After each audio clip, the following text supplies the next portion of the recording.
You know, of all the interviews I did in the lead up to the referendum, I reckon the one that sparked most interest amongst my listeners was my conversation with the Emeritus Professor at ANU's Crawford School of Public Policy and the former UN Assistant Secretary General, as I say, Emeritus Professor Ramesh Thakur. And I'm delighted to tell you that at the conclusion of this, he's put together a piece which I think is brilliant reading. And I've tracked him down. He's somewhere on planet Earth. He's not where he normally is, but he's got some time for a chat.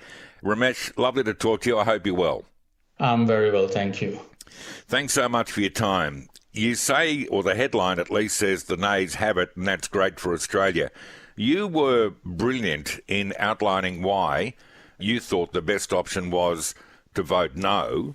And it seems Australians tapped into that. And I wonder how much you put that down to the behaviour of the yes case v. the behaviour of the no case, those people who are principally arguing for one of the two cases. Because it seems to me from the listener feedback I've had is that people just weren't comfortable being told they were dinosaurs or a whole range of other things for simply deciding no without all the detail that will require them to vote yes. I think that is true, but that's a contributory factor. I still think the main problem was Australians were never comfortable with the constitutional principle that they were pushing of racial inequality. And they engaged in all sorts of sophistry in saying, well, we are all just one race, human race, so it can't by definition be racist. The reality was they were trying to inscribe in the Constitution group rights based on ancestry, and that left us uncomfortable. It was a direct negation of the 1967 referendum. On top of that, they refused to provide details, and most people thought it was divisive. I've never seen such a unanimity of the power structure and the elites, and the results are astounding. The elites are completely disconnected from suburbia and from countryside, and yet they still think that we are the deplorables. I still find that astonishing, to be honest. And people just rebelled against that. We were not comfortable. Some of the language used against Jacinta Price and Warren Mundine by the likes of Marshall Langton and Noel Pearson and some others were offensive, and people took offense. And then the idea that you're going to tell me because you're a CEO of Qantas, excuse me. The most important point is, pretty much all Australians do want to do the right thing by Aboriginal Australians. We know that there are major problems, but we'd like to begin by an audit of what is happening with all the money that is being spent. What's happened with all the institutions that have existed so far? Why have they failed?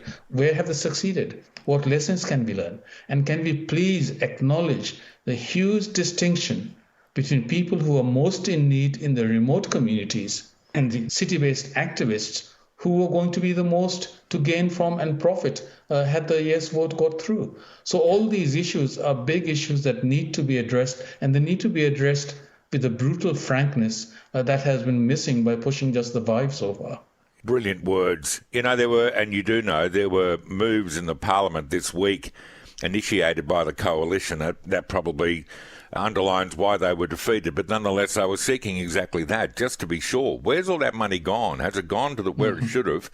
Aren't we entitled to know why it wasn't effective? And the other question about Indigenous communities and, sadly, the sexual assault of young people, this isn't a new issue. This has been talked about by Indigenous leaders for years. Aren't we entitled to know exactly the extent of the damage, and aren't we entitled to expect government will keep these young Indigenous Australians safe? Exactly. And I think there's two further consequences that do need highlighting. One, at the individual level, I think the Prime Minister comes out with much diminished authority, but the person who has single-handedly turned this around and gained the most nationally is Jacinta Price. Now, you extend at the group level, I think both the Labour Party and the coalition will need to acknowledge that the old Indigenous power structure is itself out of touch, doesn't in fact represent the Aboriginal community and their interests. I mean, look at the remarkable results. The ACT, my former stomping ground, all three electorates in that voted solidly yes, the opposite of the national vote. And that has just about the lowest indigenous presence in the whole country as far as I know, around 2%. By contrast, the 4 or 5 electorates in the country that have amongst the highest Aboriginal presence in them voted solidly no, by an average of 70% plus. So in other words, this furphy about 80% of Indigenous Australians supported the Voice was yet another piece of misinformation or disinformation, of which we had far more from the yes side than from the no side. So they really do need to go back to the drawing board and look at it from A all the way through to Z. And for that, I think they do need to reach across, talk to people like Jacinta Price, talk to people like Warren Mundine, and make an attempt at bipartisanship which they abandoned. The reality is Albanese thought on this issue he could wedge the coalition. Because of that monumental misjudgment, he's ended up in a position where Dutton might now try to wedge him. Both, I mean, his was mistaken. I think Dutton would be mistaken. This is a very sensitive issue. I would like some measure of bipartisanship because I do believe the majority of Australians are fundamentally decent, want to do the right thing by the Aboriginal, and would be willing to support, provided we are convinced that it is an honest accounting and the results will be practical deliverables, not more feel-good factors that benefit and enrich the city activists as opposed to people most in need. Outstanding. The polls were just about spot on, weren't they? But there was a shift. I think they reported through, might have been last week, that in May, it looked like the shift was on. But on the night, 60-40, I think you say in your piece, was about the average of the polling, and it was pretty much close to being spot on, wasn't it? Absolutely. But of course, since then, it's actually gone up to 61-39 and may end up 62-38 once all the pre-polls and postals are counted in. Yeah. So I think, yes, it was spot on. The swing that they expected in the last final weeks and all the money that was pledged didn't come about. I think, in fact, to be honest, I think that a lot of that was counterproductive. Yes. So I think the Prime Minister was afflicted by hubris. He mistook his election victory as a personal vindication, as opposed to a repudiation of Scott Morrison. I think they forgot that they ended up with, was it the lowest primary vote ever for Labour? They did, or if yep, not, then 33%, yes. That's right. So they claimed a mandate that didn't exist. And then they behaved in the most arrogant manner imaginable.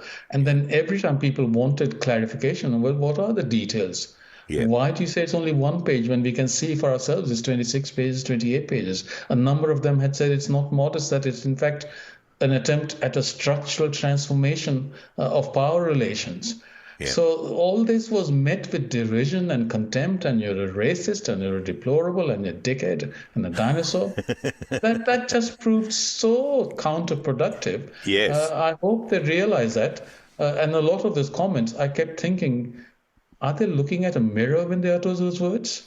It's a very good point. What about those Australians, and I think you refer in your piece to Indian Australians, for example, so you end up being behind the Indigenous, then behind the original European settlers, and then all of a sudden you end up third in the queue. It's not a good look. And don't forget, and I think we touched on this in our previous interview, there are thousands, if not millions of Australians who have come here escaping from conflict that is based on sectarian hatreds and enmities. Why would they wish to see that division reintroduced and reinserted in Australia at a time when we have seen the destructive power of identity politics all over the world? We don't want that. We want the vision that Jacinta Price and Warren Mundine sketched out was a very powerful and compelling one. And that is, we are one people. Let's draw a line. We acknowledge lots of things were done in the past that we wish hadn't been done, but cannot be undone. Today, there's no one who perpetrated those harms. And why should we give reparations to or apologize to people who themselves didn't suffer that in the past? Instead, why not emphasize individual agency and individual responsibility and give them the skills, provide them the education, put them in jobs, let them become adults responsible for their own things and look after the family and address the dysfunction in the community. So a lot of goodwill, give the resources, but only if people are prepared to acknowledge that they themselves have a role in this. And then let's move forward together as one nation, one people, under one flag. I hope, by the way, this will lead to much closer look at some of the other rubbish that has gone on that has antagonized a lot of people, like this endless welcome to country and acknowledgement of country. I mean, this is our country. I don't need to be welcome to my place.